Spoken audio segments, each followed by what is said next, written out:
Hoy vamos a adentrarnos en una de las cuestiones más fundamentales y persistentes de la historia del pensamiento, el problema filosófico de la existencia de Dios.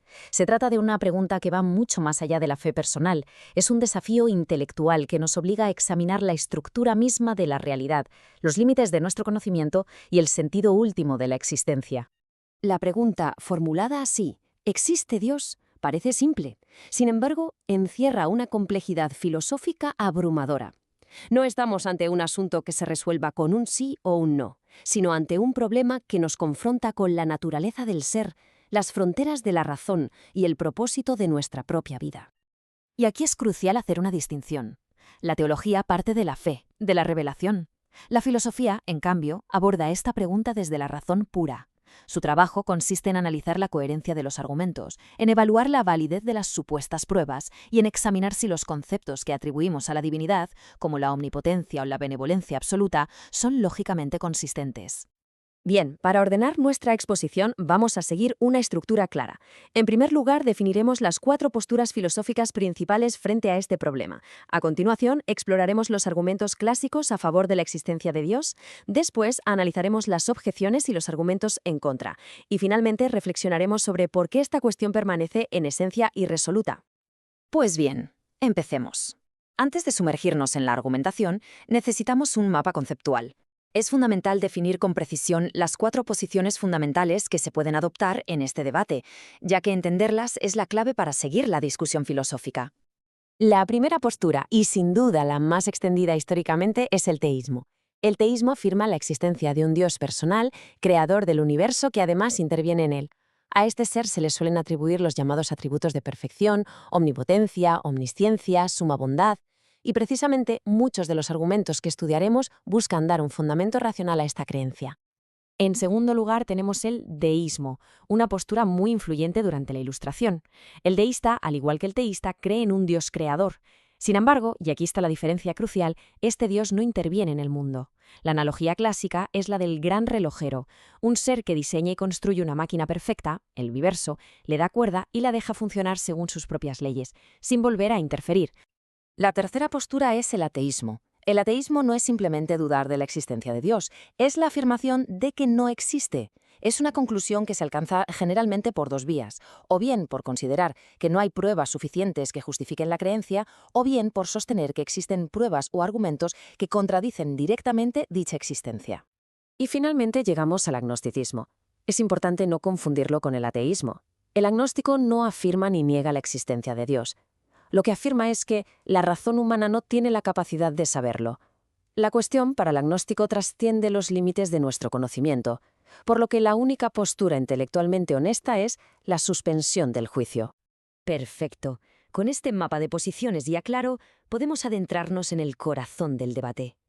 Vamos a examinar ahora 3 de los argumentos más célebres y potentes que la filosofía ha desarrollado a lo largo de los siglos para demostrar racionalmente la existencia de Dios. El primero es el argumento cosmológico. Con raíces en Platón y Aristóteles y una formulación canónica en Tomás de Aquino, parte de una observación empírica. En el mundo, todo efecto tiene una causa. Si seguimos esta cadena de causas hacia atrás, ¿podemos hacerlo indefinidamente? El argumento sostiene que una regresión infinita es lógicamente imposible. Por lo tanto, debe existir una causa primera, una causa que no es causada por nada anterior. Esa causa primera, origen de todo ser, es lo que identificamos como Dios. El segundo gran argumento es el teleológico, también conocido como el argumento del diseño. Este no se fija en la causalidad, sino en el orden y la aparente finalidad que observamos en la naturaleza. La analogía clásica de William Paley es muy clara. Si nos encontramos un reloj en medio del campo, no pensamos que ha surgido por azar. Su complejidad nos lleva a inferir que hubo un relojero. Del mismo modo, al observar la complejidad del universo desde la órbita de los planetas hasta un ojo humano, se infiere la existencia de un diseñador inteligente. Y llegamos al tercer argumento, el más abstracto y para muchos el más fascinante, el argumento ontológico. A diferencia de los otros 2, este es un argumento a priori, no parte de la observación del mundo, sino del análisis del propio concepto de Dios. Formulado por Anselmo de Canterbury, razona así. Dios se define como el ser más perfecto que pueda concebirse. Ahora bien, un ser que existe en la realidad es más perfecto que uno que solo existe en la mente. Por lo tanto, para que Dios sea verdaderamente el ser más perfecto, debe existir necesariamente en la realidad. Hemos visto los grandes argumentos afirmativos, Pero la filosofía es, por naturaleza, un diálogo crítico. Así que ahora debemos examinar la otra cara de la moneda, los desafíos filosóficos más importantes que se han planteado a la noción teísta de Dios. Y aquí nos encontramos con el que es, probablemente, el argumento más formidable y persistente, el problema del mal. La cuestión es directa y punzante. Si Dios es omnipotente, omnisciente y sumamente bueno, ¿cómo se explica la existencia del mal en el mundo? Y no hablamos solo del mal moral, el que causan los seres humanos, sino también del mal natural, terremotos, enfermedades, sufrimiento.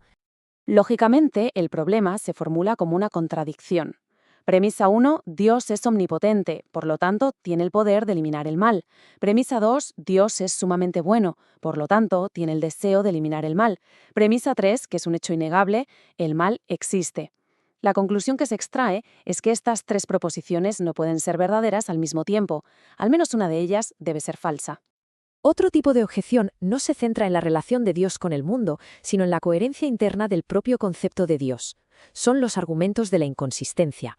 El ejemplo más famoso es la paradoja de la omnipotencia o la paradoja de la piedra. La pregunta es, ¿puede un ser omnipotente crear una piedra tan pesada que él mismo no pueda levantar? Si respondemos que sí, entonces hay algo que no puede hacer, levantarla. Si respondemos que no, también hay algo que no puede hacer, crearla. En ambos casos, el concepto de omnipotencia parece entrar en una contradicción lógica. Finalmente, hay un argumento que desplaza el foco del debate. El argumento de la carga de la prueba, ilustrado brillantemente por Bertrand Russell con su analogía de la tetera orbital. Lo que Russell sostiene es que la responsabilidad de aportar pruebas recae en quien hace una afirmación positiva y extraordinaria, no en quien la niega. Afirmar que existe una tetera orbitando el Sol es tan extraordinario que exige pruebas. Sin ellas, lo racional no es creer en la tetera, sino asumir que no existe. Lo mismo, argumenta, se aplica a Dios. Hemos recorrido, pues, los principales argumentos a favor y en contra. ¿Y dónde nos deja esto? Nos deja en el corazón de una tensión filosófica que lleva siglos sin resolverse. Hemos visto que para cada argumento parece haber una contraargumentación potente. La filosofía, en este terreno, no ofrece respuestas definitivas, sino que nos obliga a confrontarnos con los límites de nuestra propia razón. Y todo este recorrido nos conduce a una pregunta final, quizá la más importante. Después de siglos de debate, ¿es la existencia de Dios una cuestión que la razón puede, por sí sola, resolver? ¿O es un problema que trasciende sus límites y nos sitúa necesariamente en el terreno de la fe, de la elección personal o de la experiencia intransferible? Esta es la gran cuestión irresoluta que la filosofía nos lega. No nos da la respuesta, pero sí nos ofrece las herramientas para pensar la pregunta con rigor y profundidad. Y esa, tal vez, es su mayor contribución.